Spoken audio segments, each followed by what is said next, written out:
So, if you follow my channel, you're probably sitting there like, who is this random fella dancing at the end of all my videos?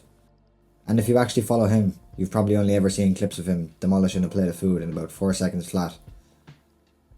Or wandering around the PK Saenchai gym, videoing everybody, having the time of his life. So you never guess in a million years that this goofball, this legend messing about on camera, is genuinely one of the best Muay Thai fighters you have never heard of. And by the end of this video, I promise you, you're going to understand exactly why. He started boxing when he was about 8 years old, up in Isan, northeast of Thailand. It's the poorest region in the country, but it's also the region that produced some of the best fighters ever within the sport. Kids out here are fighting for a few hundred baht at a time, and that's what he came up in. Hundreds of fights before most people even finished school.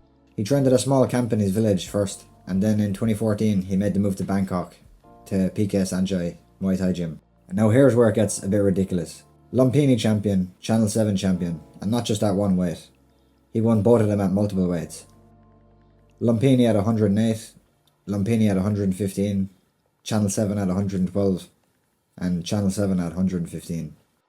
And let me tell you, having a Lumpinee belt on one shoulder and a Channel 7 on the other, that's pretty cold. And he had this signature spinning back fist, and here's the thing that does my head in about it. Everybody knew it was coming. His opponents knew it was coming, the commentators knew it was coming, and they couldn't do a single thing about it. It's like Steph Curry pulling up from three-pointer, or it's like Messi cutting in off that left foot. You see it coming from a mile off, but you just can't stop it. I'm telling you, his opponents were going to sleep the night before the fight, lying there thinking, please, whatever happens, do not let me get hit with the spinning back fist. And guess what? They got hit with the spinning back fist. Now, if you want to understand how good this man actually was, you don't just look at the belts. You look at who he actually had to go through. He fought a young Pan Payak back in the day. Wanchalong had a rival, Jomhod. And these two didn't fight once, they didn't fight twice, they fought 11 times. Imagine 11 full wars against the same dude. And Jomhod's got something like 500 fights of his own. And he actually took the Channel 7 belt off Wanchalong back in December 2014. Wanchalong beat him too, and he even drew at one point. And I'll just be straight with you here, I have done a serious amount of digging trying to find the exact head-to-head record between these two. And I cannot get a straight answer anywhere. Nobody got it properly logged, but honestly, that almost tells you everything. 11 fights and nobody could actually settle it. And if you want to know what this man was made of, go watch Wanchalong vs Pentai Sing Patong. People call it the toughest Muay Thai fight in history, and I don't think it's an exaggeration. It's an absolute bloodbath. He gets dominated early, second round he's opened up by an elbow, third round opened up again, but this time on the cheekbone. His head is completely stained with blood at this point, face wrecked, and this is against Pentai, a multiple time champion himself. Most fighters are looking for the exit at that stage, but Wanchalong comes back and knocks him out in the 4th round, because that left kick, Pentai just didn't have an answer for it. Didn't have a clue what to do about it. And if you watch the final body kick that ends the fight, it just goes straight through Pentai's body. Straight through him. One of the craziest wars of all time, and I definitely encourage you to go watch it. But look, we talked about the spinning back fist, and rightly so, but that left kick, that was a thing of beauty as well. Just ask Wanchalong. Now let me tell you about one fight in particular. Now just to give you a bit of context first, Chok Preacher still fights in one championship to this day. He's been in there with some of the hungriest young stars in the game, the likes of Abdallah Andash.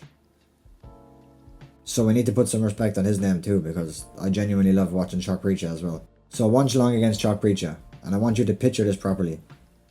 He is losing, not narrowly. He's losing 5 rounds straight, every single round gone. In the stadium, the live odds had swung all the way out to something like 50 to 100 to 1. Now if you know how Thai stadium betting works, the odds move live, round by round, as the fight goes on. So odds like that mean one thing. The entire building had written them off, finished. Everybody in there is already waiting to count their money. And then, with about 10 seconds left, as Wanchalong says himself, he kicked him in the neck. And all that ass whooping he'd been taking for the last 5 rounds, he just erased it himself. And that's it, fight over, straight out of a movie. And look, you don't have to take my word for any of this. Sia Boat, the owner of Pechindi Academy and Pechindi Promotions, which is a completely different gym than Wanchalong's PK Saenchai gym. It's actually a rival gym. He has said on record that Wanchalong is the best 115-pound fighter of all time, and that he could have kept that belt forever. Think about that. That's not Sia Cake from PK gassing up his own fighter. That's a rival gym owner who spent years sending his own boys in there to try take Wanchalong out. 115ให้มาฉลองเขายืนหยัดในรุ่นนี้ได้นานนะครับแล้วก็ต่อยมาโอ้โหเจอมาหมดแล้วอ่ะซุปเปอร์เล็กเกรดหมู่9พระจันทร์ฉายพีเคแสนชัยมวยไทยยิมเป็นซ้ายอัตภานของจริง But here's the thing I keep coming back to. Just give me a time machine. Prime Wanchalong at 115 pounds against the guy who's tearing it up today. Wanchalong versus Kunsuk Lek. Wanchalong versus Petsilla. Tell me you wouldn't pay to watch that. He hasn't fought in a good while now, and towards the end you could tell he just didn't want to be in there anymore, but he needed to be. He was taking fights against young guns who wouldn't have had a prayer against him in his prime. And he was losing to them. And it was hard to watch, and he eventually hung up the gloves. And then last year he was set for a comeback, for a 1 million baht side bet. He was deep in camp for it, and he did a medical test and it came back with high blood pressure. His body just couldn't handle the training anymore. So as of today, honestly, I'm not sure if we'll ever get to see Wanchalong fight again. And I don't have a problem with that, to be honest. But he's far from gone. He's still heavily involved at PK Saenchai, helping CK run the gym day to day. And he's really good at preparing fighters for specific opponents, especially southpaws. There is no better man in the building for that. Just look at some of PK's southpaws over the last 10 years. Rodlek, Tawanchai, Gingsang Lek. I guarantee you every one of them learned so much from Wanchalong. So yeah, that's Brother Long right there. The dancing, the food demolishing goofball you see messing about at the end of my videos is also a 2-belt stadium champion. A man who went to war 11 times with Jomhod. Called the best 115 pounder of all time by a rival gym owner. And one of the finest fighters the sport has never properly celebrated. And I'll tell you my dream for this channel. My number one goal is to get a video of Wanchalong. Maybe I'll just get spinning backfisted by him. Whoa, pause.